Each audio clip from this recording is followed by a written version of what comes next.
Hi, I'm Larae. I'm an attorney. I'm also a former women's Division I basketball player. And I'm here to give you the breakdown of the House versus NCAA settlement. Today is a very big day in the world of college athletics. It is the day that the House versus NCAA settlement goes into effect.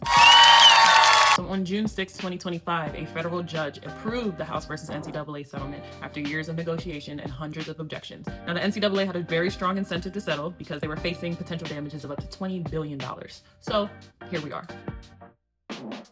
There are three key components to the House versus NCAA settlement. I'm gonna go over each one very briefly. So the first component, and the one that really matters today, is that Division I schools are now permitted to directly pay current and future athletes a share of sports revenue. Now, the salary cap for the 2025-2026 academic year is set at $20.5 million, and the salary cap is going to increase over the next 10 years, every year. Now, the cap was calculated at about 22% of the Power 5 schools' average athletic revenue. They're projecting that an increase of 4% every year would then contribute to the increase of the salary cap. The second key component to this settlement is back pay. There is a $2.8 billion fund that will be paid to student athletes who played between 2016 and 2024. Unfortunately, I do not qualify.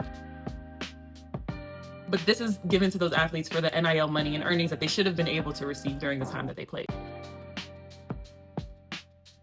Now, one caveat to the back pay portion of the settlement is the fact that there have already been lawsuits initiated alleging Title IX violations in the calculation and how this money is going to be paid out to former athletes. So stay tuned, that part is on.